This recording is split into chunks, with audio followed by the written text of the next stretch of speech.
What is going on, everyone? Welcome into another episode of the Dynasty Dogs podcast, brought to you by Win Daily Sports. I am your host for this evening after a long hiatus, a 2-week hiatus that we took. Mike Anthony, alongside me, as always, is my co-host, Rich McAteer. How are you, Rich? Yo, I'm doing great. And not only do we have Rich this evening, we have a special guest host, and I'm going to let him introduce all the things that he is doing because he had a big announcement this past week. We have Andy here. Andy, how are you? Good. How you guys doing? What's going on, man? Good. So Not what do too you bad. got going on, Andy? What's going on in your world right now? Yeah. So in 2023, I started writing content, some Devy content, and just got picked up by League Winners doing articles there, content there, as well as doing a YouTube and podcast show twice a week too. So really excited about joining League Winners. You know, they're doing some big things, and I'm glad to be part of it. And for those that don't know, I am the owner and creator of the Devy Digest. Nice. Big news. How long big have news. you been Congratulations. Doing... Thanks. How long have you been doing the Devy Digest, by the way? I meant to ask you that before we got on. I've been doing the Devy Digest since about May, this past May. Okay. So it's been under a year. And what got you into that? And what got you into Devy in general? Well, first off, I always watched film because my team's Michigan Wolverines. So every year when, they had new prospects coming in and stuff, I would always look at, who they got coming in, who looks good, but it's going to disappoint, who's not going to do well, which receiver has so much potential that's going to flame out. Why can't we get a top quarterback? Just, stuff like that. So I ended up in the end of 2022. I joined a Devy League, and I was trying to pretty much get ready for a Devy draft. And unless it's Caleb Williams or Marvin Harrison, there's not much info out there. So my goal with the Devy Digest was to give everyone in a Devy or a C2C draft pretty much a cliff note of who these players are, what their strengths are, their weaknesses, who they are as a player, what kind of value they have from a Devy perspective, what kind of value do they have from the NFL perspective. So I just wanted pretty much that cliff note that everyone can have. So that's how I started with the Devy Digest. Started writing content, and just along the way, just got picked up about, by a couple of teams here and there, and now I'm with the League Winners. Nice. So I actually have two follow-up questions to that. So first one is, how badly is Michigan going to lose to Washington on Monday? And I don't know, man. It's going to be a good one. First one. Yeah, it's going to be a good one. I am a little worried with, Roma Dunze, Jalen McMillan, Jalen Polk, and even Jeremy Bernard.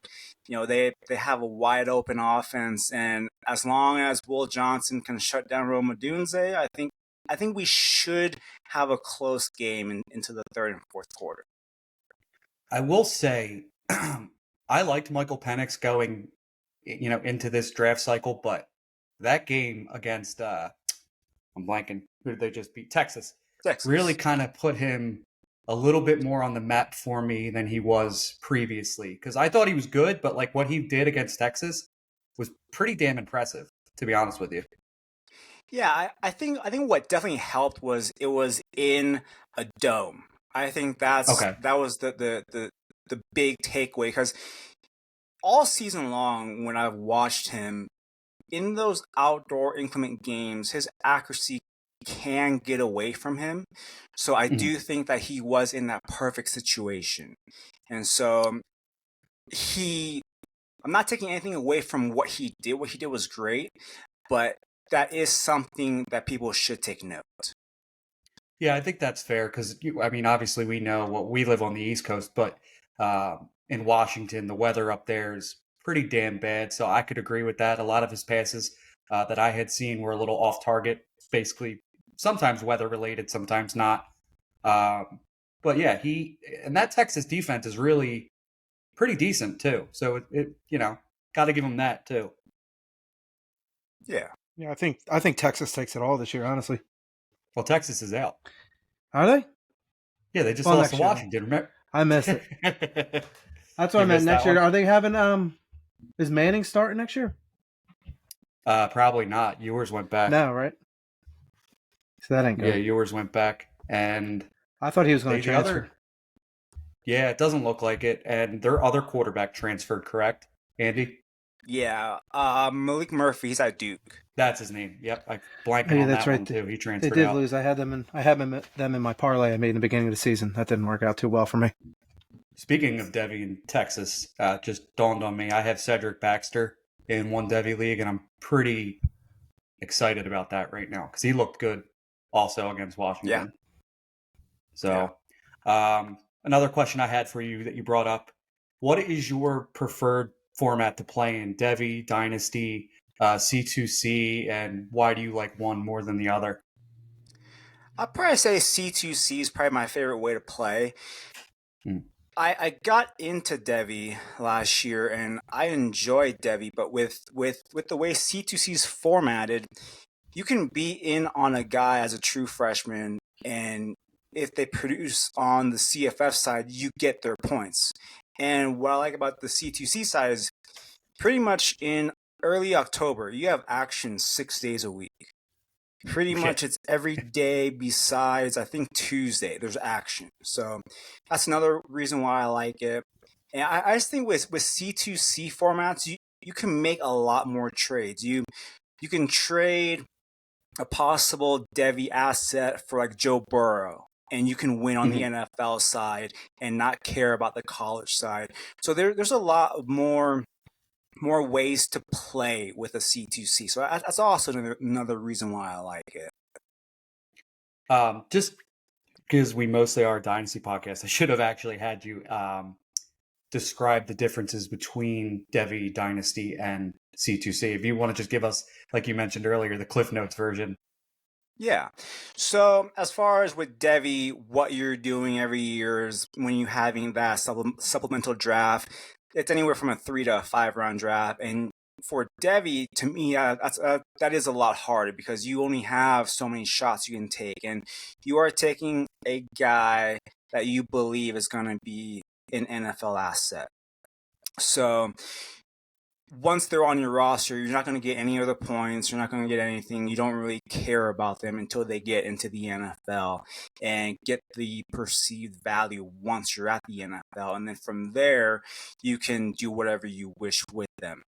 As far as with the C2C, you get on the college side, you get anywhere from a 45 to a 50 man roster, and you get Jeez. points on the college Jeez. side.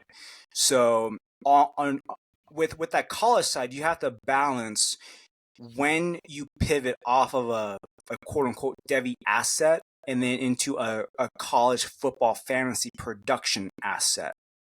And so Okay. you have that big roster and you're playing on that side. And then once the guys either are out of eligibility or they declare, they then go onto your NFL roster. And for the NFL side, it's typically a bigger roster to compensate for that. So it's anywhere from a 35 to 45 man roster for the NFL side. Okay. So basically, the difference between the two is you accumulate points for C2C as opposed to Devy. Yeah, and with that, you do have more bullets to burn. So if you miss out on, or say if for the on the Devy side, if you took Malachi Nelson and he is Oh, damn it. Why did. possibly at Boise, that Devy asset is pretty much toast. But if you have him in See, a C2C league, you're kind of happy that he's at Boise because Boise will give you production and points. So you may mhm. have lost value on the Devy side, but you gain his college production. So you just got me back with that whole Michigan comment earlier because as somebody who drafted Malachi Nelson in this past Devy draft, I'm a little upset about it. Um, I kind of liked him being in USC with Lincoln Riley and all that, being the alleged heir apparent to Caleb Williams, and it doesn't look like I'm gonna get that obviously because now he's going to Boise, who hasn't really produced a NFL quarterback in quite some time that I can think of. So from C2C aspect, I could see how that'd be good, but I am kicking myself in the ass that I took him over Nico. I don't know how to say his name from Tennessee. Yeah. Jackson Arnold, Jackson Arnold looked pretty good too. So I'm a little upset with myself. So I appreciate you bringing that misfortune into me. Which actually leads me into my next question. I follow a lot of Devy guys like yourself. Um, I do see some discourse, some going back and forth between uh, drafting a quarterback in Devy drafts or kind of just letting them fall to you as they can or trying to trade for them later on. What is your stance on that? If I'm in a Devy draft and in a Devy league, I'm not taking a quarterback early.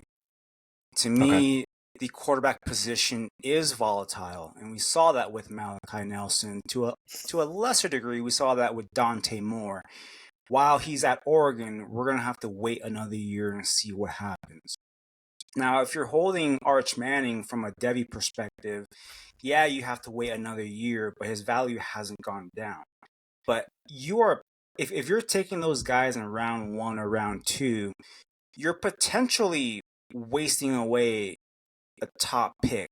You could have got Evan Stewart. You could have got Luther Burden. You could have gotten these game changers that will help you right away instead of just hoping for a quarterback to make it, because it's such a gamble with.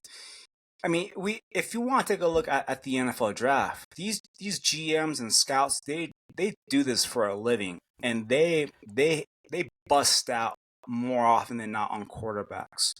With receivers 100%. and running backs, it's a lot easier to project. And when you're playing in a Devy league and you only have 3 to 5 bullets in a year, you need to hit. And so Mhm.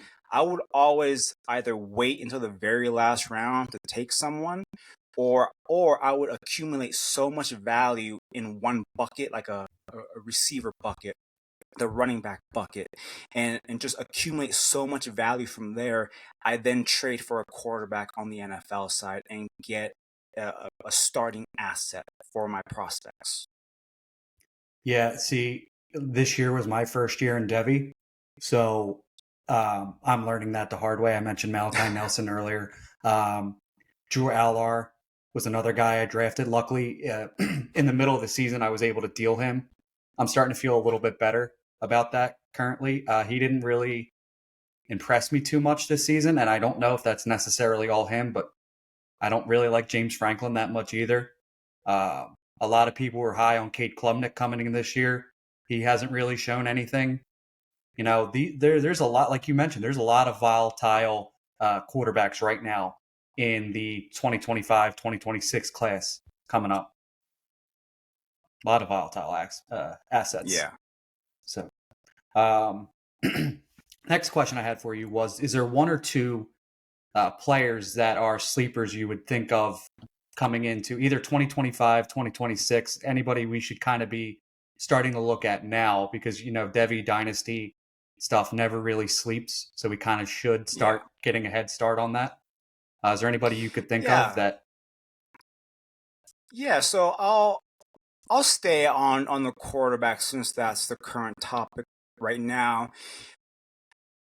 I would say in a Devy draft, probably in the 4th round, you can probably get Garrett Nussmeier for the quarterback for LSU.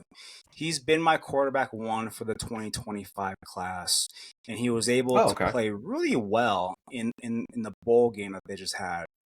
So if you're looking at a Devy draft that's coming up this year, he probably won't go in the first. He probably won't go in the second.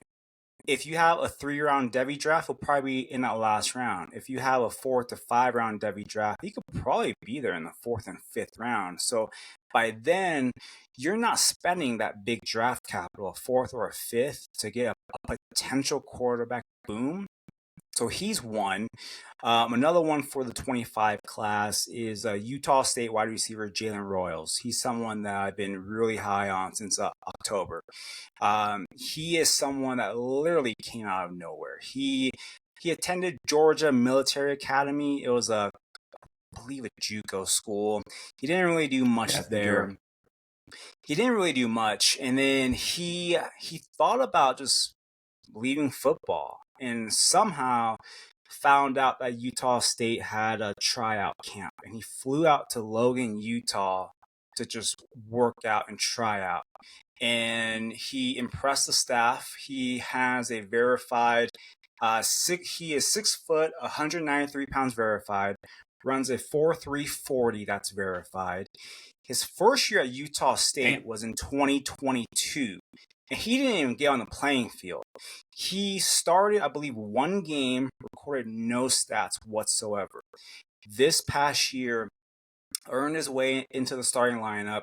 I want to say he had 70 receptions, over 1,000 yards, and 15 touchdowns. And the coaching staff loves this guy. They absolutely love him.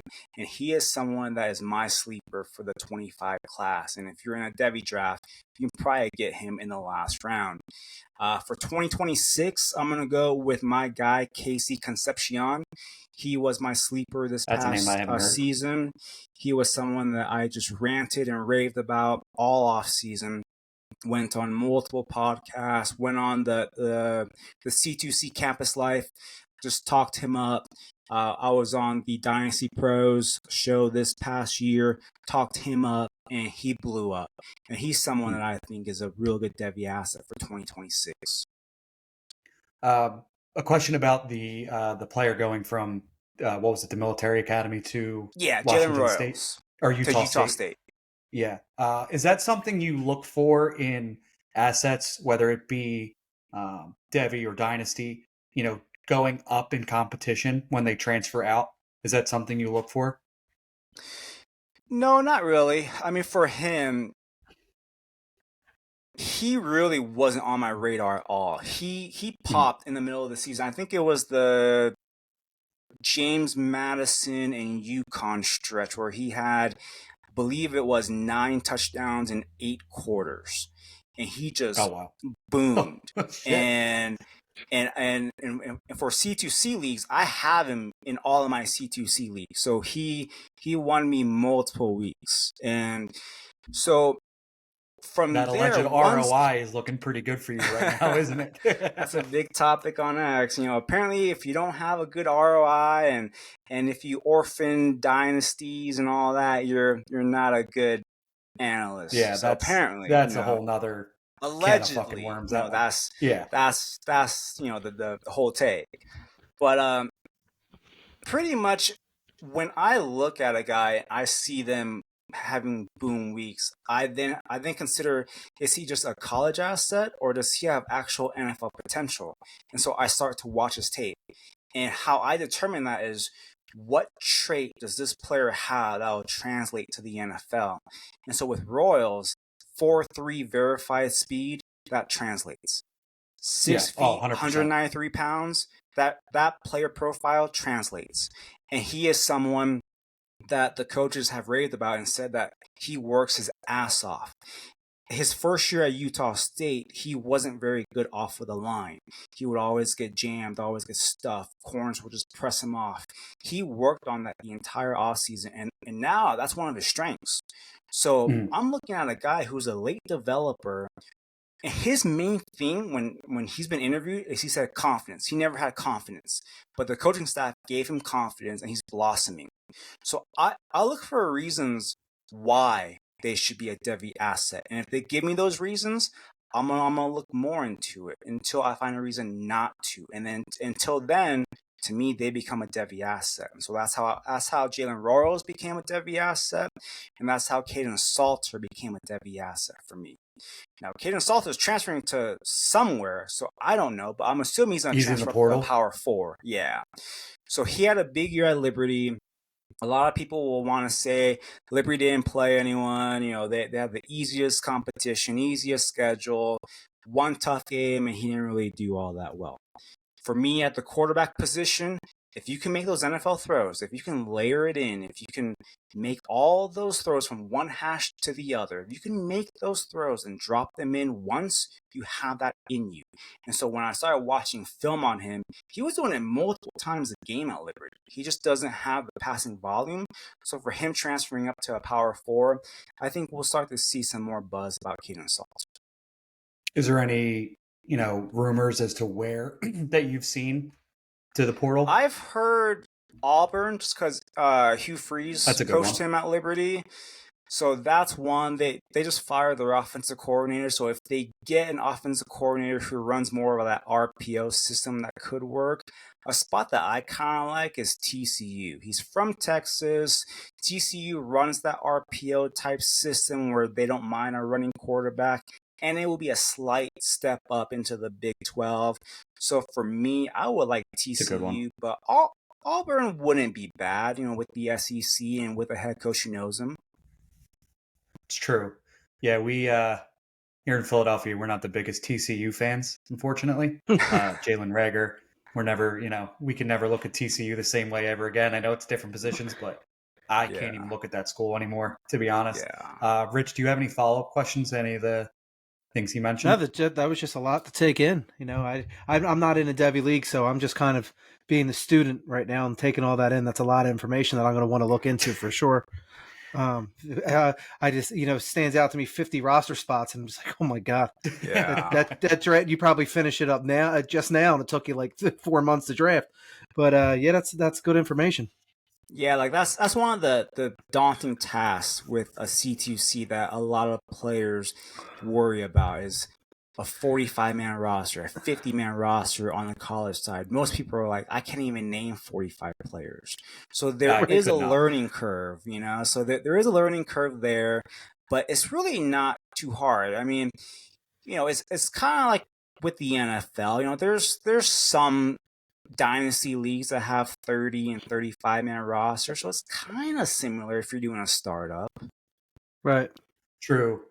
I do feel like there's so many more colleges, though. Yes. Obviously, than NFL, and it kind of is like when you hear 50, it's like, okay, who the hell am I going to get from, some random school?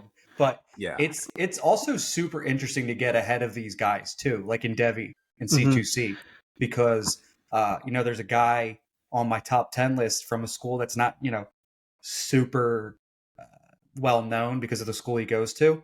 So, is it Western Kentucky? I mean, I can't confirm nor deny, but yeah, possibly. Can you let us get to the friggin' list here, David?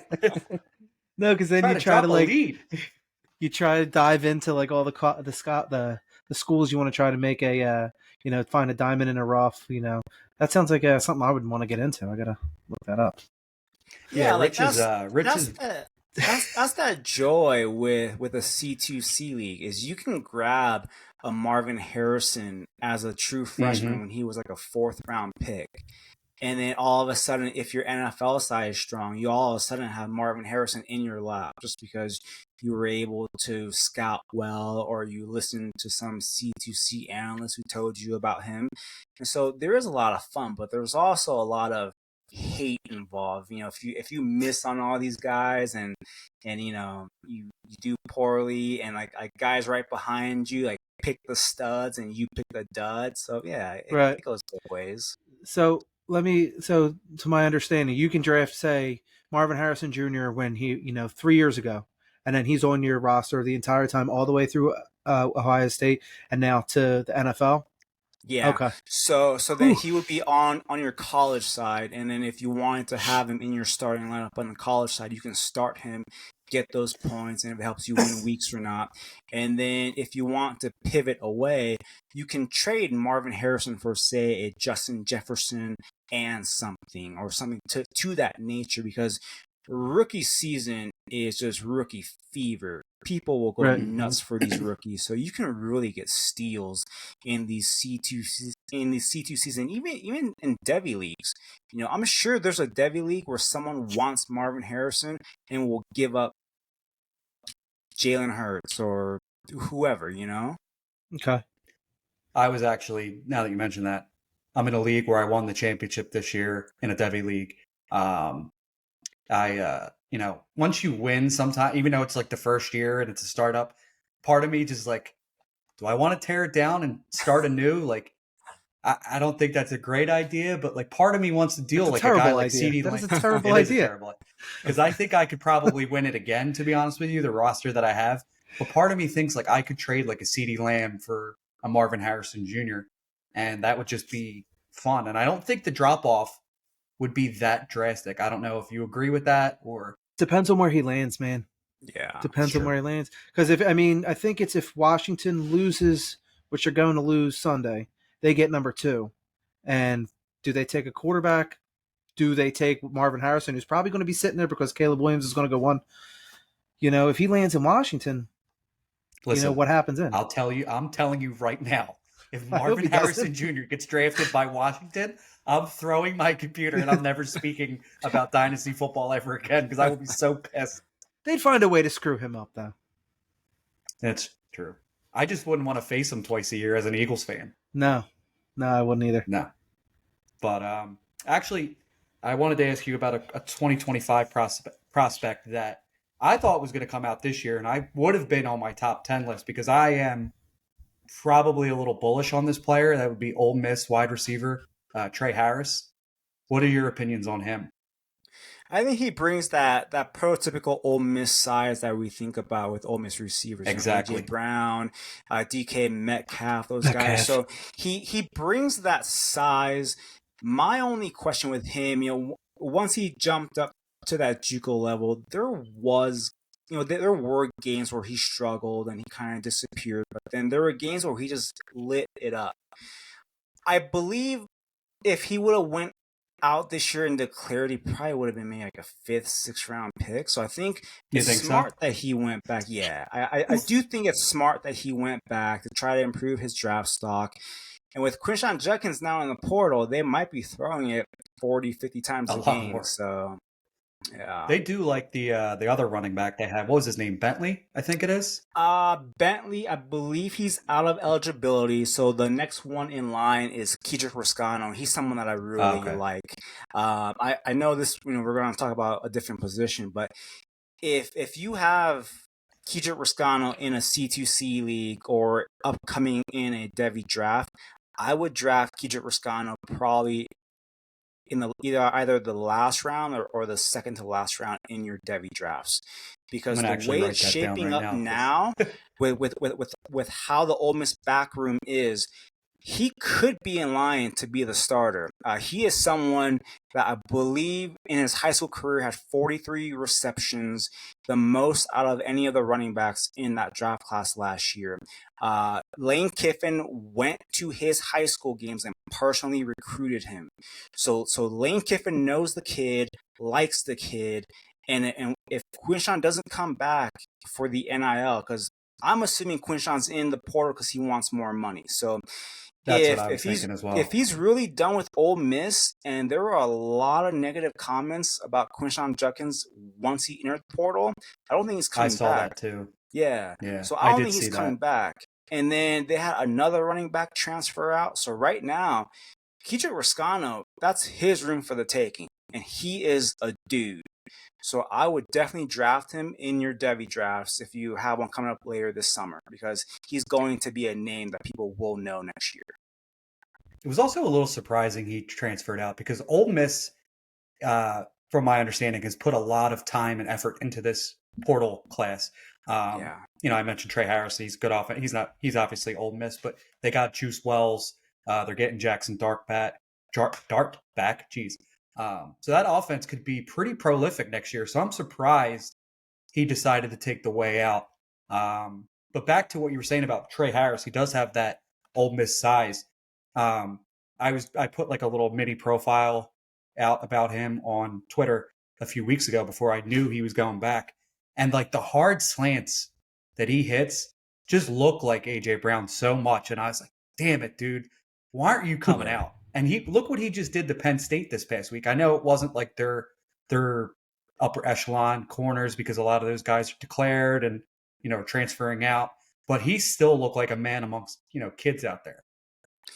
The only issue I had, if he would have went out in this class, there's a lot of guys in the 6'1", 6'2", 6'3", 205 range. Mm-hmm. So to me, I believe he would have got lost in the fold. But, next year you have Evan Stewart. He's a slider build. You have Luther Burden. He's more of a short area yak guy. You have Tet McMillan, who's like 6'6".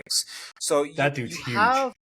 So with that, next year you have a more broad range of body sizes. So with him being that 6'1", 205 range, he won't get lost in the fold next year. So I believe it was a smart move for him to come back. Yeah, I could agree with that. It's just like when you see a guy that nobody's really talking about, you get a little excited, Yeah. and it sucked as soon as like I did it. I put that little mini profile thing in, like, and then like 3 days later, he's like, "Yeah, I'm not going." I'm like, "Shit." Yeah. That was but it is what it is.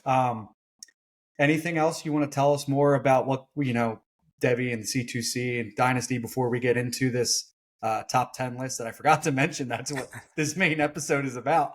We are going to be doing our top 10 2024 wide receivers for this class coming out, because it's loaded, and I think people need to start getting ready now because the fantasy season is over. Yeah.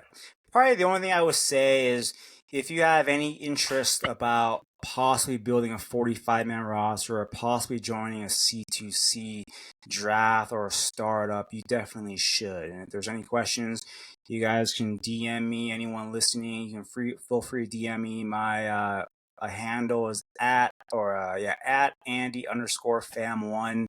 Always, feel free to send a message. C2Cs sound hard with a 45-man startup, but once you kind of get the guidelines, you can work your way through it. And there's tons of people who join it in the very first year and win the whole thing on the college side. So it's not that difficult once you understand the basics. Yeah, when you and I were talking a couple days ago, and you asked me if I had done any C2Cs, and I was like, nah, I don't think I can mentally handle that. And then when you just said 45, 50-man rosters, I just picture myself like that gif of the guy at the chalkboard just drawing all over the place and mapping everything out. That my brain would just absolutely fry. I don't know if I could handle that. But it does sound fun. Like the aspect of it, like the diamonds in the rough, like Rich said, that's something Rich always likes to go for. During the off season, Rich and I did something called dog tags and doghouse, seeing as how we are the Dynasty dogs. We gave a dog tag to a player that, we thought could break out, player we're trying to acquire, players like that. And then, Rich usually went on the side of trying to find those diamonds in the rough kind of players. I did that too. Sometimes I try to be a little safer, but Doghouse was a player that we were trying to avoid and stuff like that. So the aspect of these diamonds in a rough kind of thing intrigues both of us. So I do like that. Now, is this C2C? I got a question real quick. I just thought of it. See, now, is this like something you play? Is there an app, or is this, because I can't imagine this is on like Sleeper or Yahoo. This is something you got to pull up with. It sounds like a spreadsheet or something. You got to like make yourself. It's a two separate platforms. The college side right now is done through Fantrax. They have an app and they have a website. Fantrax, there's certain issues there, and then usually with the NFL side, you can play on any platform you want. Okay. Most people do Sleeper, but you can play on any format. Sleeper has been teasing about getting college players in their system. So everyone that plays Devy and C2Cs, we're all hoping Sleeper finally does it, because if we can get Sleeper for everything, that would make everything so much easier. Streamline. Yeah. Okay. Like I mentioned, I'm in 2 Devy leagues, so we do on Sleeper, we do kickers IDP players as placeholders, and then the commissioner has a basically a spreadsheet of the IDP player that player represents. So, of course, I have Malachi Nelson next to like Jalen Ramsey, unfortunately. What a drop off that is between those two. But yeah, that's definitely, that would be cool, because it would make things much more easier to, especially on a Devy side, to trade. Because when you have IDP players that are placeholders and you can't deal them because they're not part of the format, it gets a little like annoying to a certain aspect. Because like another Devy blunder of mine, I traded for Raheem Sanders, a few weeks ago, but I got him in a package with Drake London, so I'm pretty happy about that. I'm like, oh, I want Raheem Sanders, and I was like, oh, I have to like let the commissioner know, hey, Raheem Sanders is part of this deal, and he has to make sure with that person that that's okay. And it's like, well, if these players were just part of it, it would make things much easier to just deal, Yeah. But all right, you guys want to get into our top tens? Yeah. For sure. All right, we are going to let Andy go first, seeing as how you were the guest here. I think that's only the right thing to do. I don't suspect you having a surprise appearance at number one, but you want to tell us who it is? Number one is Marvin Harrison Jr. I don't think there's much to say about him, so I'll just get to my number two because Marvin Harrison, he's that dude. But for this Yeah. list, I did it without having a Emeka Egbuka in there, just because I don't know if he's leaving or if he's staying, so I just did it without. My number two guy is Malik Neighbors for LSU. He's been there for me since last year around this time. To me, he is someone who is smooth. He's effortless. Just a very good route runner. He does everything well, and some people like to knock that because he doesn't have any one or two things that he can hang his hat on. But to me, with him being so well versed and so well rounded, he can fit any system. So he doesn't need to be reliant on a spread system.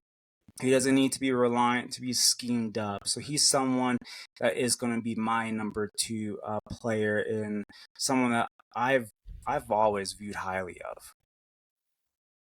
Yeah, I mean, I have no real argument about that. Well, about either one or two for you. Rich, you want to give your one, too? Agreed. I mean, we're in a consensus here. I have one, two, and I'll take. I guess this will lead me into my three because we talked about this off air. That I can see my number three eventually being number two, who's Keon Coleman. Watch a lot of film on him. He's just a big guy, 6'4", 215. He didn't put up crazy yardage this year. In 12 games, 798 yards. But he's got a big body. He's a big body wide receiver. He's a guy who can play the outside. I put that he has great size, strong, and he's ball tracking. His ball tracking is unbelievable. I just think he looks like a prototypical outside wide receiver. My dislikes on him. So what I did is I wrote likes and dislikes. My dislikes, I would say he needs to tighten up his footwork. And yeah, I think he could be the number two wide receiver in the class, but he needs to tighten up the footwork, in my opinion.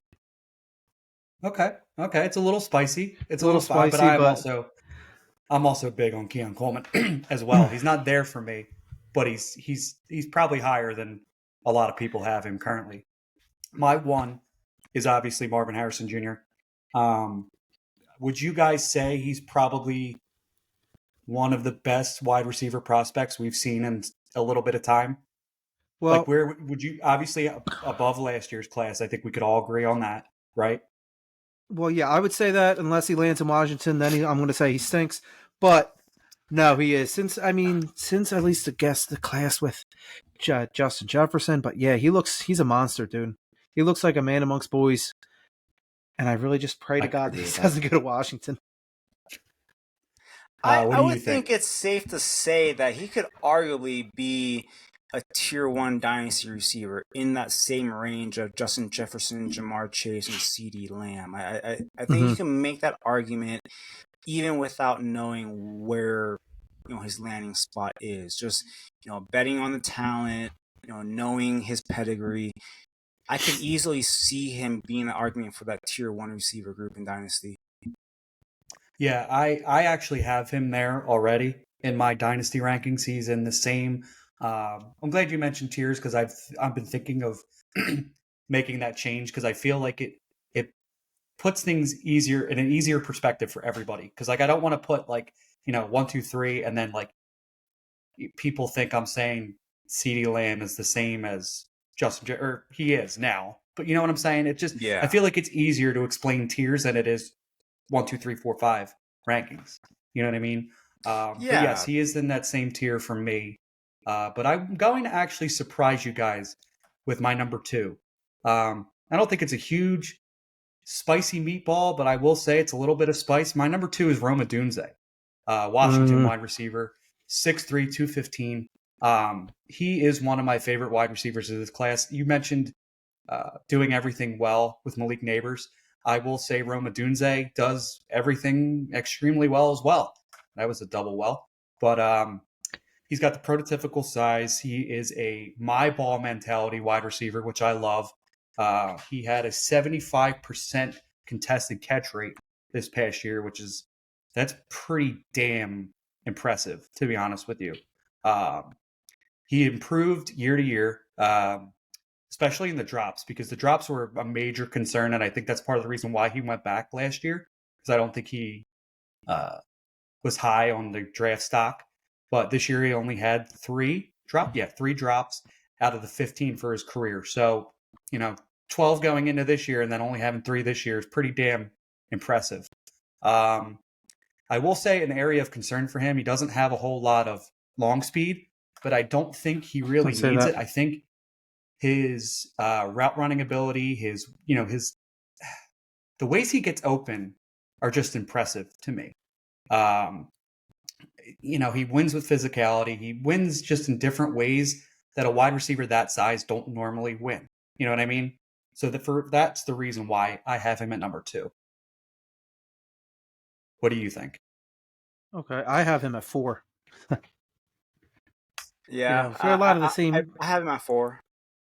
Okay. No, I mean, like I said, I didn't expect it, that most people will agree with that. I just feel he's a little bit safer than Malik Neighbors. And I think that's also spicy. I think Malik Neighbors is much more explosive of an athlete than Rome is by far. But I think Rome is a little bit better of a route runner. I think that's fair to say. I'd say this past year, Malik had a little bit of and I have Malik at 3, by the way. But Malik had a little bit of issues with drops this past year. I think he had 5, if I had it written down here. Yeah, 5 in 2023. So, like I said, I don't think you can go wrong with either one of these two, but I just prefer Rome because of the body type, the my ball mentality kind of guy. That's who I have at number 2. Do you want to give us your 3 and 4, Andy? Yeah, so at number 3, I have Xavier Worthy for Texas. A lot of people want to criticize his hands and all that, and he does need to improve his catching technique, but I believe a lot of the negatives are overstated. He is the best field stretcher in this receiving class. He has a good release off the line. He's a really good route runner. My thing with him that people haven't seen enough tape of him is there are a lot of times where he is 2 to 3 yards has his corner beat, and he is just there. And Quinn Ewers just does not get the ball to him. Quinn Ewers will either overthrow him, underthrow him, or throw the ball out of bounds. So if Worthy would have made just maybe 3 or 4 of those, I think his outlook would be really different from what it is now. He also brings a threat as a returner, so he adds that extra dimension. And I think he's someone that he's going to be one of those players where he has a good college production, but he might be a better NFL player and a better NFL asset than in college. My number 4 guy is Rome Odunze. The only thing that I'll say about Rome Odunze is there are a lot of people who love Rome Odunze. There are people out there who will argue to death that he should be wide receiver 1, and that's besides his dad. So there are a lot of Rome Odunze lovers out there. My only thing with Rome Odunze is he is stiff. He's a very good vertical route runner. So if you're asking him to run corners, flies, posts, yeah, that's great. That's what we saw on X with all these clips were those vertical routes. When you ask him to run in breaking routes or outs or digs, he is stiff and he tends to slow down his routes, and any amount that he has his corner beat in the NFL, the corner can catch up in those routes. So my only concern with him is at the next level, is he going to be that Christian Watson type where he's just that deep ball specialist? Okay. I mean, I do think that's fair. I could see that. I do think he does have a nice like quick twitch when it comes to a little bit of his routes, but I could see a lot of his routes being deeper vertical routes, like you're mentioning. So that's very possible that could happen. But I also think, well, hopefully he's a little bit healthier than Christian Watson is, because boy, that sucks. But I think his hands are significantly better, at least this year, than Christian Watson's were Oh yeah. coming out. So, um, Rich, you kind of gave us your 3-4 already, right? Yeah, my only I just wanted to add to the Roma Dunze the thing that I have him at 4, but I was only worried about. I wrote down, well, his numbers translate from he's not playing in the SEC, so we've seen guys who come from schools like that. Will those numbers transfer to the NFL? They're the only worries, the Okay. concerns I really have. The first Washington wide receiver I can think of off the top of my head is John Ross, right? And kind of he kind of, we were talking about the speed and all like that. He said, he set combine records, but where is he now? So is it like, will his numbers translate? That's why I always, my always concern. Because again, as Eagles fans, we look and we watch guys that come out of schools like Washington or Stanford or TCU, where they're the guys that we've always go after and not the SEC. And they always flame out for us. So that would be my concern with him. What I would say the difference is between him and like guys like John Ross is that he's significantly more physical than right. a lot of those guys you mentioned. I have size, strength, and size. ability to change direction. That's that are his strong suits. All right, so my 3-4-3. Obviously, I mentioned Malik Neighbors, lined up everywhere. A versatile wide receiver. I believe most of his damage came in both sides of slot and out wide. I think it was almost 50-50, if I'm not mistaken. Explosive athlete. If you get the ball in his hands with space, you better not give him the angles, because he's going to take it to the house. He was 4th in deep yards this year and 2nd in deep catches, which is wild. His acceleration to deceleration is pretty phenomenal as well. A lot of his comeback routes kind of are terrifying, to be honest with you, to me, with that speed. The one things I did mention, like I said, I think a lot of his routes are vertical.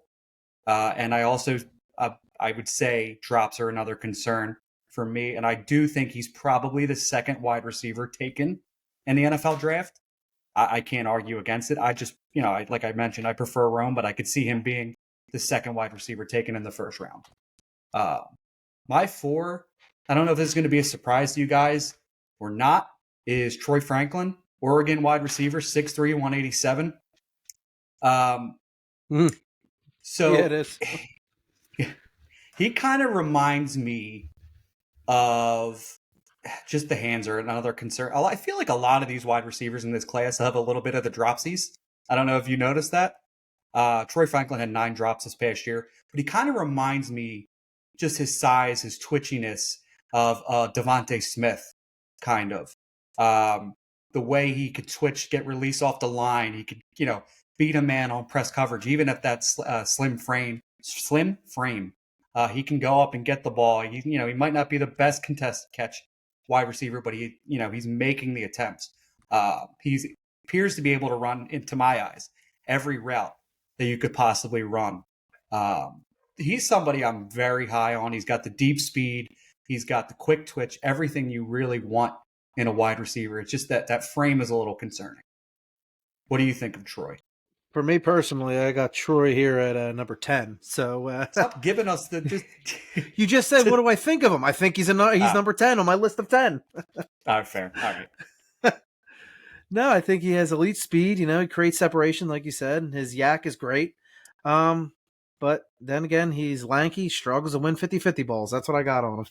But I mean, he's actually my 5th receiver, so he's actually next on my list. So it kind of works out. With Franklin, I do love his speed. He has speed and he knows how to use it, and that's important. He'll kind of slow play his corner play after play, and then all of a sudden he'll just blow right by. So he knows how to use his speed, and I really like that. It's pretty much that quick burst and gone. Goes in his route, so I do like that. My thing where he'll hang his hat on is he's a high IQ football player. He is very smart. He understands defenses, understands his speed, understands how to win, where to win, and what he's not good at. So I do like that. For me, my play style comp is Brandon Cooks, because Brandon Okay. Cooks is he's kind of the same way.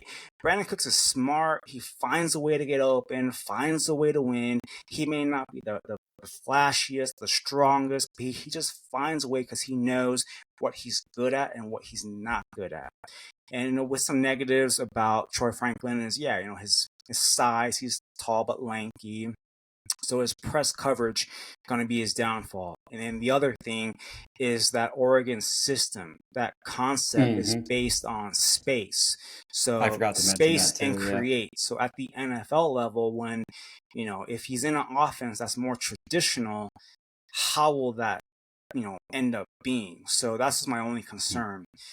So for him, that landing spot does matter. My number 6 guy is my guy. So I will always preface this before because he's someone that I've hyped up the entire year. So I will have him higher on any list out there. But number 6 is Xavier Legette for South Carolina. Okay. Like I said, he's been my guy for the entire year. And the analytic community won't like him at all. He's a 5th-year breakout guy. Didn't do anything whatsoever in his previous 4 years there. But I've done a lot of background research with him. And with him, he's had different coaching staffs, different offensive coordinators, but he's always there. He's loyal. He loves the program. And my thing that caught my eyes to why he changed this year is this past offseason, he trained with Deebo Samuel. And Deebo taught him how to play bully ball and to play to his body style, his strength. So if you were to watch XL his first 4 years and how he's playing now, it's totally different. He is a bully ball guy. If you ask him to be if you ask him to be that X receiver at the NFL at the next level, he's not going to work. He is someone that needs to be in a system that's creative. To me, he's kind of like he's in the same play style bucket as Treylon Burks. He is someone that's going to create with yak, create, be a bully, just create, and just go out and win that way. Be physical. So he's not going to win with those routes and stuff like that. So my dream landing spot for him is Miami. Some pros that I want to talk about is his bully ball style. He's been clocked at 23 miles an hour this year, so he should run, I want to say mid 4.4s. He should run around that. He has a desire to be the best. His coaching staff that was there that has no ties to him just kept talking him up all off season about he's a different player now, and we saw that on the field this year. So I've made the comp where after his testing, he's gonna make that rise like a Jonathan Mingo, where he's gonna all of a sudden be a 2nd round pick that no one sees coming. And it's all gonna be because of his testing and just his physical nature. Yeah, I could see that. Legette is somebody I'm looking forward to seeing at the Senior Bowl in a few weeks. I think that could be big for him, especially with those one-on-one drills, because that everybody just loves seeing those.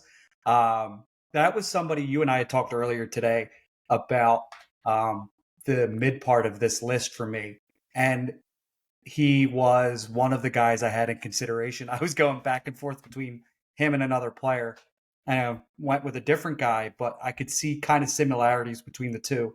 I'll drop that lead right there before Rich just blurts it out for me. But thanks for telling people you're dropping leads, dude. I love it. Legette is somebody I like as well. Rich, do you want to give us your 5 and 6? Right, is that where we are? Yeah, 5 and 6. I know I had guys all written in and I switched them around. Emeka Ibuka, I don't want to screw up his name. I got him at 5. He had a lot. He did 13 games, 1151 yards, 10 touchdowns. Um, I see him as a slot guy, but I like his footwork. His route running is great, and he's a reliable guy. He catches the ball. But my two really dislikes or concerns would be he's not that physical.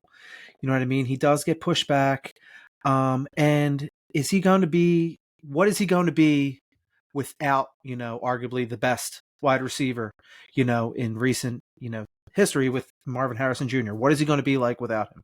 So with that, that's why I got him a 5. I'd like to see what happens, how he can play without Marvin Harrison. But yeah, he's my 5. And then I got Brian Thomas Jr. at 6. 6'4", Okay. 205, big guy. He navigates the open field and tracks the ball well. And dislikes his footwork is kind of, sloppy sometimes. But, that's something that's easily corrected. If you could tighten up and work on that when you already have, you're able to track the ball. You've got really the hard stuff down. I feel like footwork isn't that hard to tighten up when you get to the pro level. So that's my 5 and 6. Okay.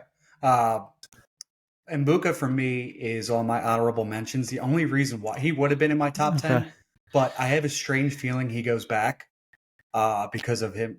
Usually it tells that they played in the bowl game, but that's not always the case. Okay. I really like Mbuka as well. He kind of reminds me of a JSN a little bit, the slot route running wide receivers. But I think JSN's a little bit more physical and is a little bit better long speed because Mbuka's not the fastest guy in the world, right? But I do like that. He would have probably been in my top 10 if I had like a feeling he was going to declare for the draft. But right. My 5 is a guy you mentioned earlier, Rich, Keon Coleman, FSU wide receiver, 6'4", 215, a highlight reel specialist. This dude is making the impressive catches. Kind of reminds me, and again, this is flashy. This is probably going to end up being a fault of mine. He reminds me so much of George Pickens. The my ball mentality, the yards after catch ability, physical wide receiver, the size, strong hands. The one concern is obviously, like with George Pickens, is the lack of separation, the lack of being able to beat the defender, the lack of being able to run those crisp routes. He did only have a 33% contested catch rate this year, which is extremely surprising because of the way he has that body control. He has the my ball mentality, but he also was attempted 30 times, which I find that extremely high. I don't know if you guys agree with that, but 30 sounds like a lot. And I don't know if that's a mixture of things of, is he not getting the separation? Like I mentioned, is Jordan Travis kind of putting the ball in a little bit of a precarious situation? I'd have to go back and look some more. But when, I watch the film, I see him winning these balls. I don't know. I don't know what it is, but I do like Keon Coleman a lot. Long speed is another thing with him that he doesn't really have as well. My number 6 is a guy who definitely has the long speed, and I don't know, maybe you guys will have him on your list. Devontae Walker, wide receiver, North Carolina. This dude is just a big play waiting to happen. Size and speed combo. There's no such thing as if he's leaving. That dude's just leaving. I watched him stack corners. I watched him just destroy them up the seams. I like his yak ability as well, but for some reason, I felt like, and this could just be nitpicking, but I feel like he was better on end arounds with the ball in his hand than he was with yak. I don't know. It was just super weird just seeing the difference, but I like that. I like that they want to get the ball in his hands. I like the guys that, they're creating things for him to get open, for him to, make the big plays. But again, this is somebody I'm high on. This is, some of the weak points of him. Lacks physicality and route running is a bit inconsistent. His contested catch rate, even for his size, isn't that impressive. But I think, again, another Senior Bowl candidate. He's probably going to test pretty well at the combine. So I think he could fall into day 2, like late second round, third round pick, especially if he tests well. He could have had a bigger year with Drake May, but he had that eligibility issue where I think he missed 4 games, if I'm not mistaken. Yeah. Was it 4? It was? Yeah. What do you think of Walker, Andy? I have him number 9. So I do like him. Yeah, everything you say. He is that speedster. He's got quick acceleration. He does know how to play with leverage, so I do like that for a receiver. He's a really good deep ball threat. I want to say he has one of the best ball tracking skills of the entire class. My only negatives with him is that he is that older prospect. He's not the most refined route runner. He will kind of round out his route, so that is a little issue.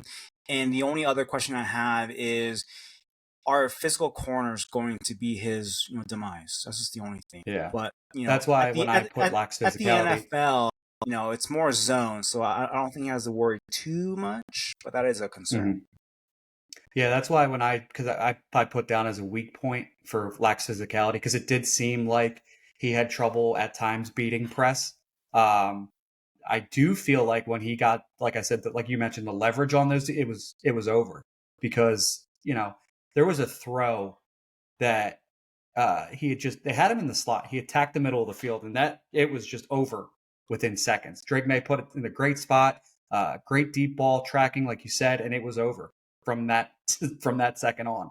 So this is somebody I think could just make some waves with some testing. So you mentioned that he was at your 9. So 7 and 8 for you would be somebody we probably haven't mentioned yet. Yeah, 7 is Adonai Mitchell for Texas. Okay. He's a fluid mover. He's good off the line.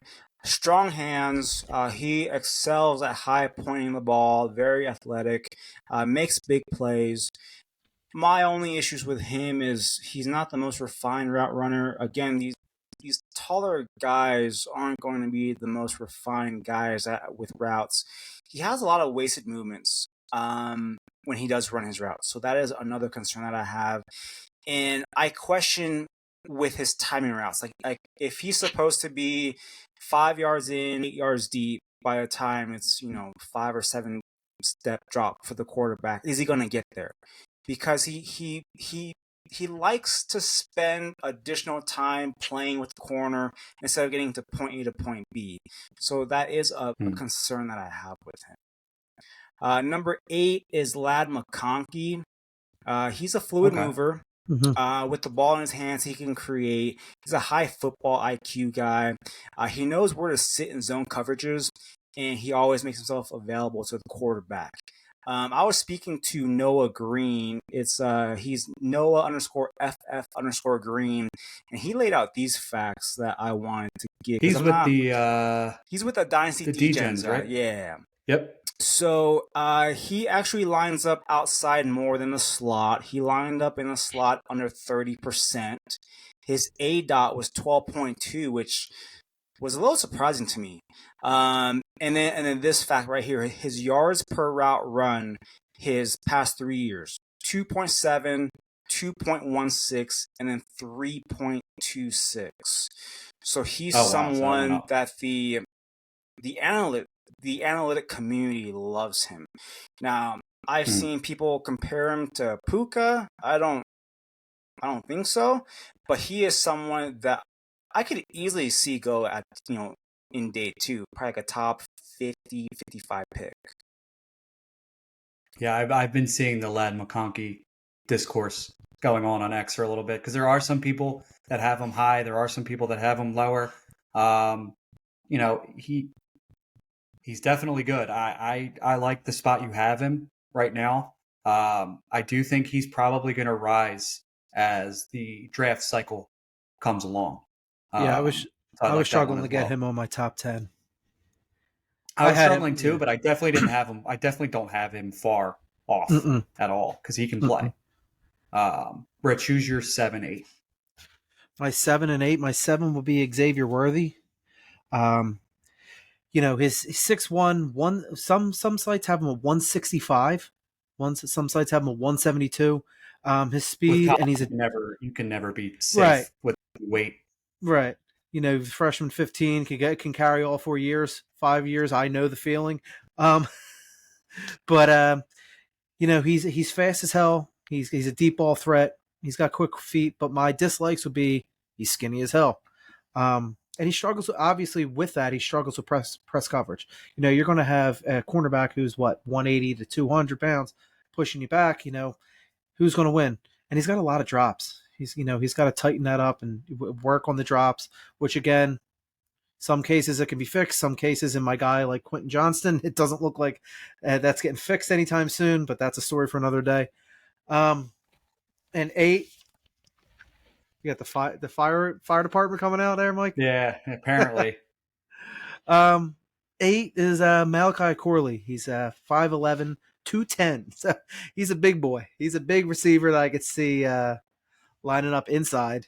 Kind of getting you those yards you need for the first down. Dislikes. I was watching a lot of his tape. A lot of it's on screens. His yard. He put up big numbers, but a lot of it, is on the screen pass. And he went to a smaller school. Western Kentucky. Don't know exactly how much real fight that's going to put up with at Western Kentucky as opposed to bigger schools. And he converted to receiver going into freshman year. So all that being said, that's kind of the dislikes I have on him. But he could be a good slot guy for someone. Mm-hmm. So believe it or not, Rich, you and I both have the same exact 7-8, which is kind of surprising. Wow. 7 for me is Xavier Worthy, like you mentioned. That dude is going to absolutely smash the 40 and the cone drills. That dude is quicker than a hiccup, as our former wrestling, Rich and I are wrestling fans. Jim Ross would say he's quicker than a hiccup. If he doesn't float away, dude. He is a deep ball specialist, like Rich mentioned. He had a really nice route. Unfortunately, he got dragged from behind against Washington this past week. That would have went for a touchdown. But he's somebody I'm super impressed with. Somebody I wanted to put higher. The frame, like you guys mentioned, is a concern, and the drops 15 in 3 years is obviously a bit of a concern. But I think if he goes to the right spot, I think if he tests well, which I think he's going to, he could get late first, early second draft capital. I'm hoping to a team like, could you imagine him with Patrick Mahomes just like airing it out? Josh Allen, I think, because the Gabe Davis thing should be hopefully over this coming year. I think for him, Or a that team would like be Tampa perfect. as well. True, that's another good one. I really like Xavier Worthy, and especially you mentioned something about beating press man, which I do agree with, but he does beat man coverage pretty well. He's very good separator, so I think that's something that could translate well to the NFL and something I'm looking forward to. Number 8 for me again is Malachi Corley, Western Kentucky. Rich mentioned he is a former running back, which when I watch him at wide receiver, he reminds me of a wide receiver with a running back mentality. Yak King, 8.6 yards a carry, or 8.6 yards after the catch. He kills in the short to intermediate routes. He's pretty much a quarterback's Bubble best screen friend. guy. Yeah. Route running is decent.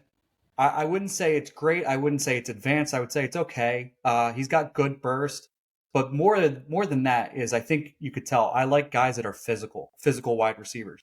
And this dude just brings a whole new level, like a wrecking ball with the ball in his hands. The weak points, we mentioned, he's got a very low ADOT, 5.5 yards ADOT, which is not great, which leads me to believe that it's like Rich mentioned, or like I saw, a lot of bubble screens, a lot of short crossers, a lot of things just barely over the line of scrimmage, which, you know what? In fantasy football, those things are not always the worst thing in the world, because a guy can take a 5-yarder to a 15-yarder, and that's another like 1.5 for us. So, I'll take that. I'm probably going to say late 3rd, 4th, maybe 5th round wide receiver. But he's somebody that I just really intrigued me with the yak ability. I really like physical wide receivers, as you kind of tell by a lot of my list. Andy, who you got to round out your 9-10 list? Nine is Tez Walker, and 10 is Malachi Corley. So I'll talk about an honorable mention guy then, since we talked about Malachi Corley a lot. My honorable mention guy is Roman Wilson. He's a really good athlete. He has a That's a good one. verified sub 4.4 in the 40. So he's going to test very well. He's a very fluid runner. So I do like that. And he should be arguably top, assuming Emeka Egbuka doesn't come out. My only concerns with him is he's had an inconsistent career. I watched him throughout his entire career. There are some times where he will go 8 catches, 100 yards, 3 touchdowns, and you're thinking he's the next coming. And then the next 2 games in a row, he'll have a combined 2 catches for 8 yards. So he does disappear at times. Will always put the team first. He does all these little things. So is a team going to view him more as a depth guy and more of a special teamers guy that can go like a fifth, sixth rounder, or does someone view him as a potential slot guy that can work himself in, and, get drafted in the fourth round? So those are my concerns. Okay, I like that. I like that honorable mention. I like that a lot, actually. Rich, who's your 9-10? So my 9-10 would be 9 is Xavier Weaver. I don't know if that's a surprise to anyone, but I think he's incredibly underrated. He gets separation, incredible ball tracker, and can play the slot or outside. His tape looks phenomenal. I know he transferred, but he looked great. Dislikes, he's not very fast. He's fast, but he's not a burner. And sometimes he just tries to make a hard play when he just turns down the simple play. You know what I mean? And number 10 would be Troy Franklin. 6'3", 180, which again, lanky. He's got elite level speed, but creates separation. He's got great yak. Dislikes are lanky, and he struggles to win the 50-50 ball. Okay. My 9-10 is... So number 9 was somebody I struggled with because I wanted to put Xavier Legette there. But I decided to go with another big-bodied wide receiver in Brian Thomas Jr., LSU wide receiver, 6'4", 205. The size is obviously similar, I will say Brian Thomas is a better accelerator than Xavier Legette, I think.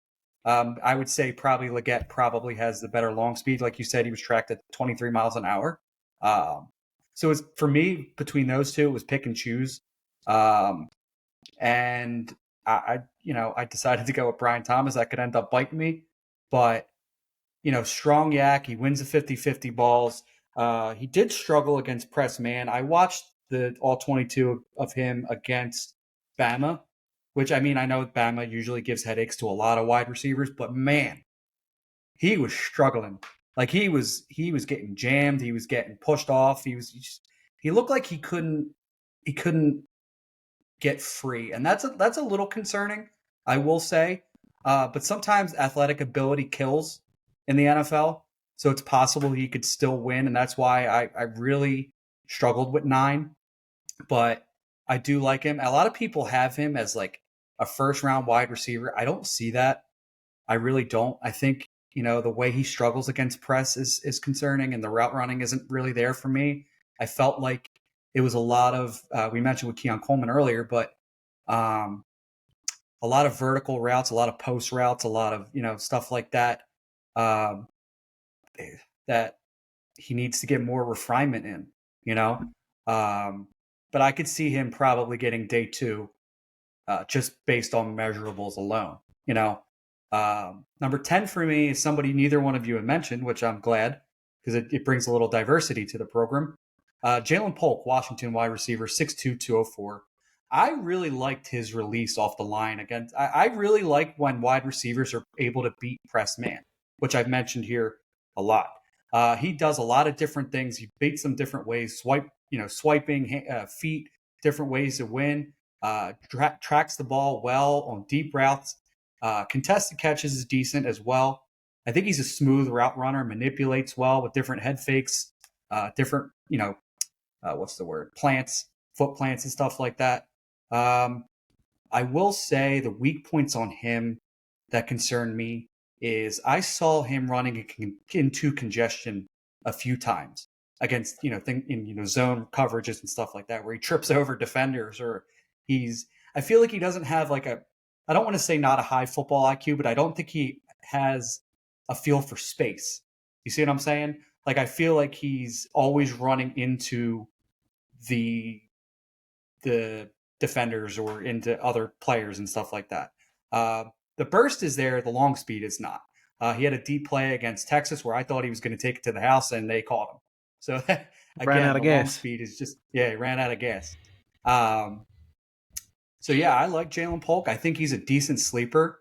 We'll see, how he does. I think he's probably day 3 as well.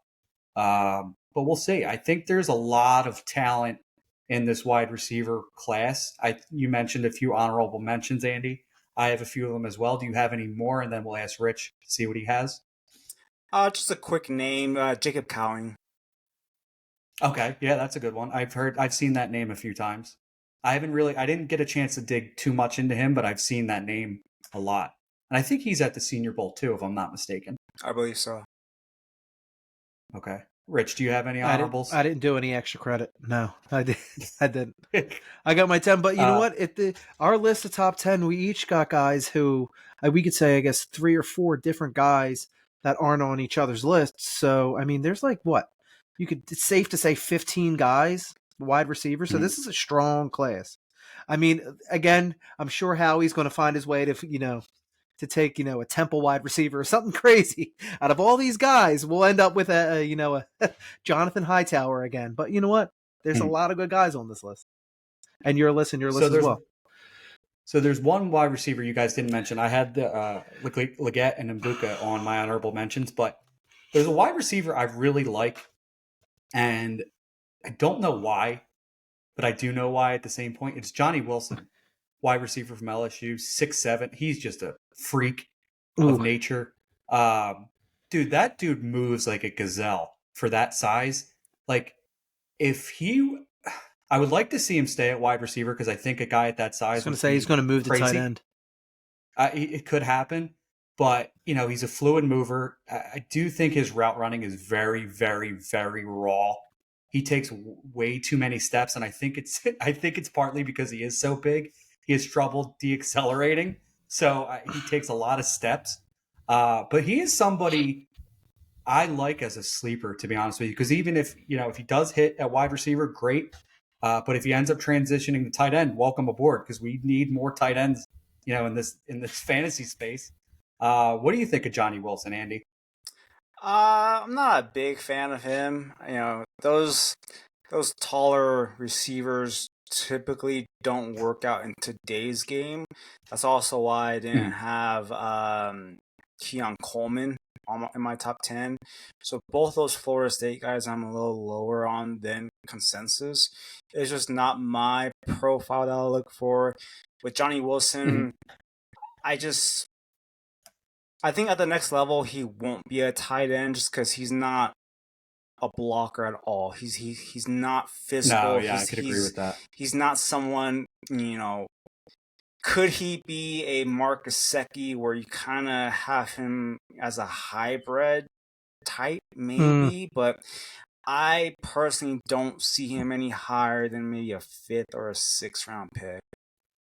I could see that as well. That's why I have him as an honorable mention, because it's somebody I'm probably just going to keep my eye on, and maybe I'll take late round flyers on him in our dynasty drafts, because those late rounders, you're taking flyers anyway, and he might actually go even undrafted in some of our dynasty leagues. So it's possible, take the flyer and see what happens. Yeah. Out of your top 10 lists, who are my guys for the last thing? Of the top 10, my guys are Xavier Leggett. So he's been a my guy all year. So he's my number 1. I've been the highest on Neighbors for quite a while. He was always my wide receiver 2 of the class before it got trendy. So I guess you could say he's a my guy, but he's up there.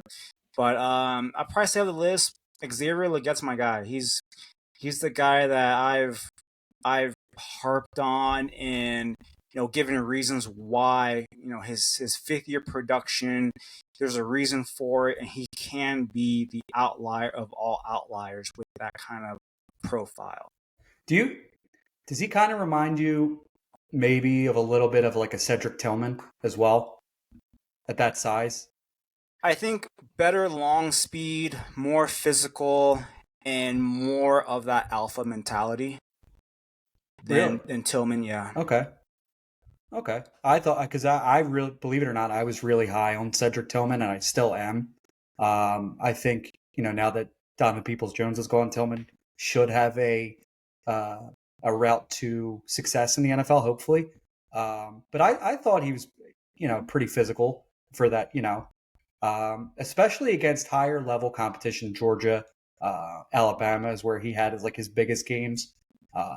So I thought, Leggett and Tillman are similar, but maybe you're probably right. I do think I could definitely see the long speed in Leggett being better because Tillman's not in any way, shape, or form the fastest guy out there. Yeah. I would say, I will say my guys, obviously, my number 2 wide receiver, not consensus, Roma Dunze would be a my guy.